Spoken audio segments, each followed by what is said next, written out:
Et bonjour à tous, aujourd'hui on se retrouve pour la première vidéo d'une petite série sur les algorithmes de tri qu'on va faire en Python, parce que c'est encore un langage que j'apprends, que je découvre. Donc on va faire ça en Python, c'est une bonne occasion. On va commencer par le bubble sort, et contrairement à ce qui était marqué dans le titre, nous n'allons pas trier des bulles. Non, je suis désolé de vous décevoir, mais nous n'allons pas trier des bulles. Nous allons trier des tableaux de valeurs avec un algorithme qui s'appelle le bubble sort. On va tout de suite passer à un peu ce qu'il fait. Donc, ce qu'il fait, on peut voir un petit schéma ici sur mon écran. Donc, on a notre tableau de valeurs de base mélangé. En fait, le bubble sort va prendre deux valeurs côte à côte et les comparer entre elles. Donc, si la valeur de gauche est plus grande que la valeur de droite, alors dans ce cas-là, on inverse les valeurs et on continue à comparer les valeurs comme ça. Si la valeur de droite est plus grande que la valeur de gauche, ça veut dire que ces deux valeurs sont déjà triées correctement et on n'a rien à faire dessus, on passe à la valeur suivante. Donc, en manière pratique, ça va donner ce schéma-là. Donc, on commence par le 8. S'il est plus grand que le 2, ce qui est le cas, on inverse les deux valeurs. Ensuite, on compare avec le 6, qui est plus grand, on inverse les deux valeurs. Puis le 4, on inverse les deux valeurs. Puis le 5, on inverse les deux valeurs. Une fois qu'on est arrivé au bout de notre tableau, on recommence. On regarde le 2, et plus il est plus grand que le 6. Non, bon, on laisse comme ça, on ne touche pas. Donc on passe à la valeur suivante. Est-ce que le 6 est plus grand que le 4? Oui, on inverse. Est-ce que le 6 est plus grand que le 5? Oui, on inverse. Et là, on a notre tableau qui est trié de 2, 4, 5, 6, 8. Donc c'est un algorithme très simple à mettre en place, donc ce sera une vidéo très courte.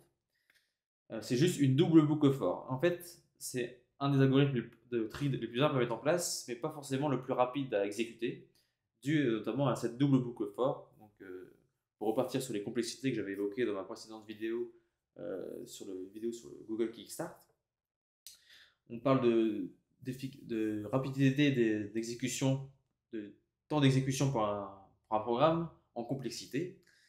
Et chaque boucle, on va rajouter de la complexité.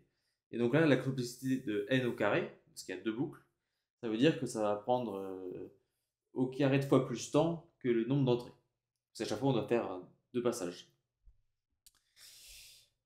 Donc on va faire ça en Python. Donc, on va se créer un petit fichier. Oups.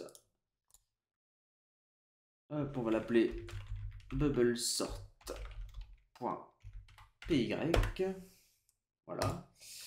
Donc, ce que je vous propose, c'est comme la dernière fois, je fais le programme vite fait, puis on se retrouve juste après pour un peu pour l'explication de texte, j'ai envie de dire. Donc je vous dis à tout de suite.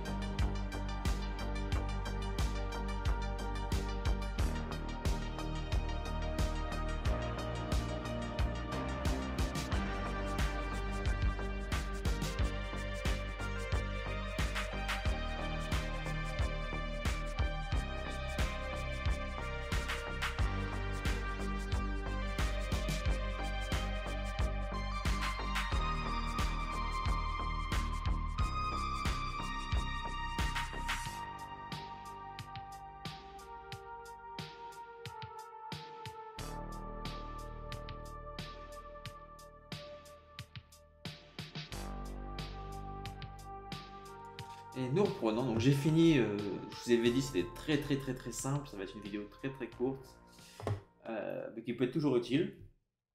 Donc en fait, donc là j'ai pu tester avec notre champ de valeur qu'on avait juste avant ici, 8, 2, 6, 4, 5, 8, 2, 6, 4, 5. Et ça va retourner 2, 4, 5, 6, 8, ce qui est trié.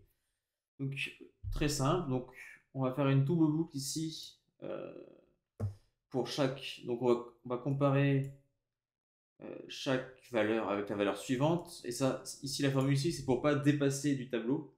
Parce que si on arrive au bout, quand on fait un J plus 1 ici, si on est au bout du tableau et qu'on fait plus 1 et qu'on sort du tableau, ça va sortir une erreur parce qu'il va vouloir sortir le tableau et ça n'existe pas après. Donc ça c'est pour éviter de sortir du tableau. Et donc à chaque fois, donc, on regarde si la valeur de gauche est supérieure à la valeur de droite. Si c'est le cas, ici c'est une notation plus simple pour que ça retire dans une ligne. Mais sinon, on pourrait faire une valeur temporaire, en disant c'est comme ça, arrêt de J, hop, Et on va dire plutôt arrêt de J plus 1. On dit après que arrêt de J plus 1 est égal à arrêt de J, et arrêt de J est égal à TMP. Hop, hop, hop. Voilà, ça c'est une autre façon de l'écrire, mais en gros ça revient au même, hein. C'est juste qu'on dit que dans arrêt de J on va mettre arrêt de J plus 1, et dans arrêt de J plus 1 on va mettre arrêt de J. Donc c'est ce qu'on fait ici. Ça c'est une notation plus on verra dans les cours de programmation pour les débutants. Pour bien comprendre ce qu'on fait, en fait, on stocke la variable, donc la valeur de droite dans une variable temporaire. On inverse les valeurs entre J et J plus 1 et on met la variable de J plus 1 dans J, dans la valeur de gauche. Hop, on va supprimer ça.